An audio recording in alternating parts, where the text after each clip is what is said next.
नमस्कार, आप देख रहे हैं चौपाल समाचार।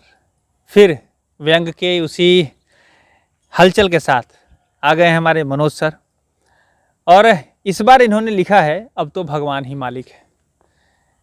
जिस बातों को लेकर मैं चर्चा करना चाहता हूं, आपको भी ज़रूर कहीं ना कहीं ऐसी बातें सुनने को मिली होगी कि कुछ खास जो बड़े चैनल थे उस चैनल को खरीद लिया गया है किसी उद्योगपति के द्वारा और उसमें जो पत्रकार, जो जाने माने पत्रकार हैं अभी भी हमारे देश के, उन्हें लोग शंका और परेशानी की नज़र में भी देख रहे थे कि क्या होगा उनका, कैसे चलेगा।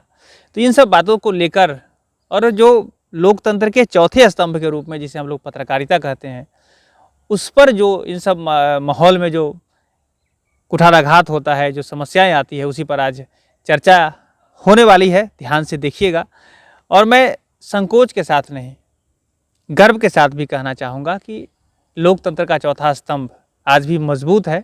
थोड़ी समस्याएं तो होती है, लेकिन कैसे उस समस्याओं से उबरा जाए, किस तरह आगे बढ़ा जाए, उसी पर चर्चा होगी। लेकिन व्यंग में पहले समस्या पर बात आनी चाहिए, जिसको लेकर इन्होंने लिख दिया है अब तो भगवान ही मालिक है। बहुत बहुत स्वागत है सर। धन्यवाद अभिषेक जी, चौपाल समाचार के व्यूवर्स, और आपका अभिनंदन। आप यह अवसर दे रहे हैं कि हमारे एक व्यंग को आप पाठकों के पास शब्दों के माध्यम से नहीं, बोल के माध्यम से ले जा रहे हैं। इसके लिए मैं आपका आभारी हूं, चौपाल समाचार का आभारी हूं। सर, ये जो अब तो भगवान ही मालिक है, इसमें जो आपने लिखा है, इतनी सारी बातों को इसमें रख दिया है। मैं दर्शकों के लिए पहले स्क्रीन पर दिखा देता हूँ, इसको पढ़िएगा। इन्होंने बड़े दिल से इसको लिखा है, मैं ज़रूर कहना चाहूँगा। और इसमें आपको यदि इसको समझना है ना, तो भावनात्मक रूप से इसे समझिए, परखिए। आपकी ही आवाज़ बनने को लेकर हम लोग बेचैन रहते हैं और जब पत्रकारों के ऊपर किसी तरह की समस्या आती है ना, तो वो इसी तरह से लेखनी में नज़र आती है और व्यंग में। तो इसे ज़रूर आप पूरा पढ़ लीजिए और इसे आगे भी फॉरवर्ड करिएगा। कैसे लिखा सर, आप कहाँ से लिखा है, हमारे दर्शकों को अपने माध्यम से बताइए। देखिए अभिषेक जी, मैं खुद एक पत्रकार हूं और मेरा तीसरा दशक अखबार के क्षेत्र में मैं लेखनी के रूप में जुड़ा हुआ हूं और अब तक मुझे फ़ख्र है कि मैं जिस संस्थान से जुड़ा हुआ हूं, मुझे कभी दबाव नहीं दिया गया, शिकंजे में नहीं कसा गया।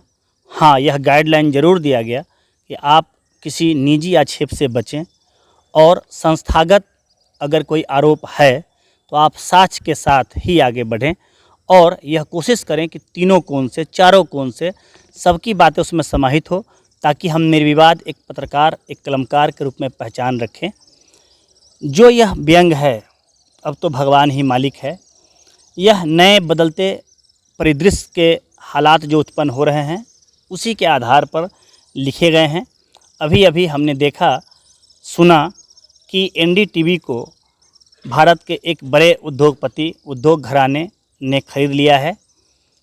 यह कोई नई बात नहीं है, ये परिचायक है कि यह मीडिया अब उद्योग का ही एक रूप है। जो मीडिया कल तक सेवा के रूप में सामने थी, समाज को आगे बढ़ाने के लिए, रोशनी दिखाने के लिए, अब वह भी बिकाऊ है और उसके माध्यम से व्यवसाय को हरा भरा किया जा सकता है, अपने को आगे ले जाया जा सकता है। हम लोगों ने जो सीखा समझा था पहले कि यह जो मीडिया है एक सेवा का क्षेत्र है, जिसमें हम समाज सेवा और समाज को नई रोशनी दिखाने के लिए आगे आते हैं और काम करते हैं। लेकिन जिस तरीके से यह खेल खेला गया, बहुत लोग ये कहते हैं कि कलम पर शिकंजा कसने के लिए किया गया है, तो ये दुर्भाग्य का पल है। चूँकि मीडिया को चौथा स्तंभ कहा गया है भारतीय लोकतंत्र में और सम्मान भी दिया जाता रहा है। वह सम्मान किस किस रूप में सामने है, यह अगर ठीक से हम लोग मूल्यांकन करने बैठें तो कभी कभी शर्म भी महसूस होगा, कभी कभी फ़ख्र भी महसूस होगा। महसूस वहाँ होता है जब एक कलमकार खुद जान की बाजी लगाकर समाज को रोशनी दिखाने, न्याय की लड़ाई लड़ने का काम करता है। दुर्भाग्य और ग्लानि वहाँ होती है जब हम बड़े घरानों के बीच कलम को जेब में रखे, मौन रहते हुए उनकी बात सुनकर उन्हीं की बात को प्रसारित करने को विवश होते हैं। तो बस यही जो हालात सामने आए तो मन ने कहा कि अब तो भगवान ही मालिक है।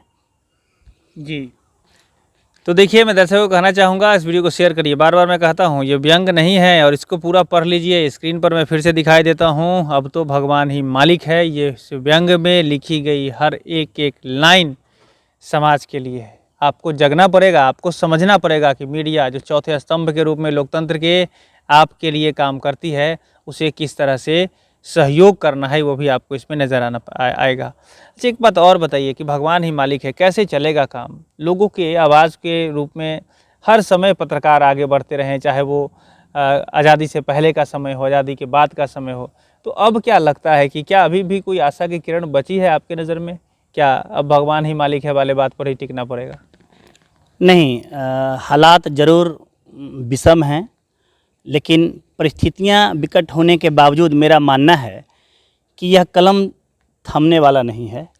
जो मशाल जलाने का काम मीडिया ने थामा था, वह भले ही कुछ समय के लिए रोशनी कुंद पड़ जाए, लेकिन नया सवेरा आएगा। इस सोच के साथ हम कलमकार आगे बढ़ने को प्रतिबद्ध हैं। यह ज़रूर है कि शिकंजे कदम कदम कसे जा रहे हैं। अगर आप प्रिंट मीडिया को देख लें तो आज जो हालात उत्पन्न हैं, उसमें जिला प्रशासन, सरकार की ओर से बंधी बंधाई आपको समाचार सौंपे जाते हैं। आपकी व्यवस्था है उसी को छापने हैं, अन्यथा आपके संस्थान को वह सरकार, वह प्रशासन विज्ञापन नहीं देगी और आपके संस्थान को मुख्य रूप से प्रतिबंधित कर देगी। और आपको यह भी बताते हुए, मतलब फ़ख्र तो नहीं कहूँगा, लेकिन खुशी हो रही है कि जो यह मीडिया है ना, जिसको हम लोग मीडिया बोल रहे हैं, कमोबेश हाथी ही है। इसको पालना पोसना बड़ा आसान नहीं है। इसको चलाने के लिए पैसे की ज़रूरत तो होती ही है। तो अगर विज्ञापन ना दे सरकार, प्रशासन, तो इसके सामने भी परेशानियां होगी। तो कहीं ना कहीं व्यवस्था भी है, तो लाजमी है कि जो वो परोसते हैं उनको छापना है। मतलब आपका कलम कुंद पर गया है, अगर आप उनके खिलाफ़ कुछ चाहते हैं, छापेंगे तो उनकी नाराज़गी सामने आएगी। नाराज़गी सामने आएगी तो आपका घराना तकलीफ़ में होगा, आपका घराना तकलीफ़ में होगा तो आप तकलीफ़ में होंगे। तो हालात विकट है। लेकिन आपने भारतीय स्वतंत्रता संग्राम का एक वाक़या ज़रूर जहन में देखा होगा, रखा होगा। बाबू वीर कुंवर सिंह ने स्वतंत्रता संग्राम में 80 साल की उम्र में तलवार थाम लिया था और अंग्रेज़ों से लोहा लिया था। ऐसा नहीं है कि उस समय बिहार में या देश में युवा नहीं थे, युवा थे, लेकिन युवाओं के कदमों में हमको लगता है व्यवस्था की बेरिया रही होगी, कायरता की बेरिया रही होगी, वो डर गए होंगे। अन्यथा कोई एक बुजुर्ग हमारे रहते आगे निकले, यह भी उचित नहीं है। तो वर्तमान परिस्थिति में मेरा पत्रकार भाइयों से यह निवेदन है, आग्रह है कि हौसला नहीं खोएं। जैसे एक रवीश कुमार को कसने की कोशिश हुई है, यह कोई पहला मौका नहीं है और यह कोई पहला सरकार नहीं है। पहले भी सरकारों के द्वारा पत्रकारों को बरगलाने, खरीदने, भटकाने का काम होता रहा है। हाँ, पहले यह अवस्था था कि घराने इससे बचे हुए थे, लेकिन वर्तमान परिप्रेक्ष्य में अगर देखा जाए तो अब तो घराने ही बिक रहे हैं, तो पत्रकारों का क्या कहिए। जब आपके आदेश पालक ही बिके होंगे तो हम आदेश पाल क्या करेंगे। ऐसी व्यवस्था है, लेकिन खुशी की बात यह है कि उतनी ही तेज़ी से जो मीडिया स्वतंत्र रूप में सामने आई है, तो वह अपनी मुखरता के साथ बातों को रख रही है। तो यह जो प्रतिस्पर्धा छिड़ा है, बड़े बड़े घरानों को सोचने के लिए विवश करेगा, क्या वह कायरता के साथ घर में छुपकर पत्रकारिता को बढ़ावा देंगे या खुले मैदान में आके मीडिया के जो दायित्व हैं उसका निर्वहन करेंगे।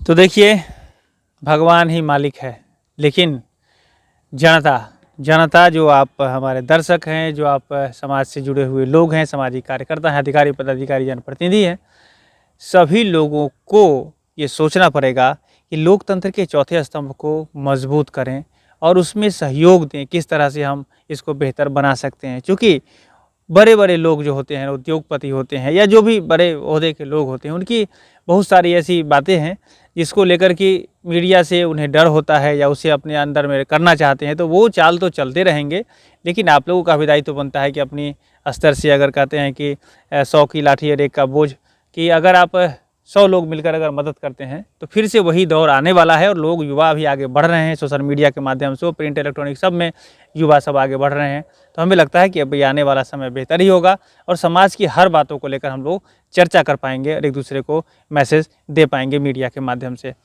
तो सर आपने तो बहुत खूब लिखा और हमें आशा है कि और भी आप समाज को जागृत करते रहेंगे।